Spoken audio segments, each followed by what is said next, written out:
Good morning, everybody. This is Frankie here with an update on Pullman, Washington's weather. Currently, we have a 38 degrees with mixed rain and snow. It's not going to accumulate overnight. We're going to see temperatures probably in the mid to upper 30s, varying a little bit in between rain and snow showers. The big concern here comes later tomorrow morning, or this morning, I should say, Sunday morning. Into the early afternoon hours, there could be quite a bit of significant weather heading our direction. We're looking at a very unstable air mass with the potential for very heavy snow, very heavy sleet, maybe even some hail, lightning, thunder, gusty winds.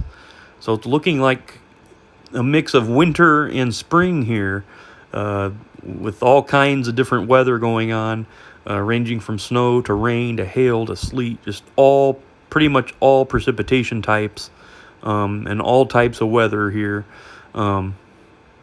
with the potential for even some decent size hail. We've seen some of the models spitting out surface-based CAPE, which is convective available potential energy, close to 300 to 400 joules per kilogram, which is basically the measure of the energy that the air mass has to work with.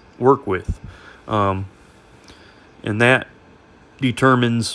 energy determines how severe storms become. So we could see some lightning and thunder and all the precipitation types you can imagine across the area. So if I were you, I would pay close attention to this. This can catch people off guard, cause extremely difficult travel. I'm concerned about the heavy snow, possibly ranging from as low as 2 inches here on some of the lesser models to as much as close to 7 inches on the higher end. Usually falls in between there, sometimes on the lesser end, sometimes on the more end, but it just depends on where the heaviest band's set up. So that's the forecast. We're looking at dangerous conditions for travel. Be prepared for slippery roads, limited visibilities, and use extreme caution while driving.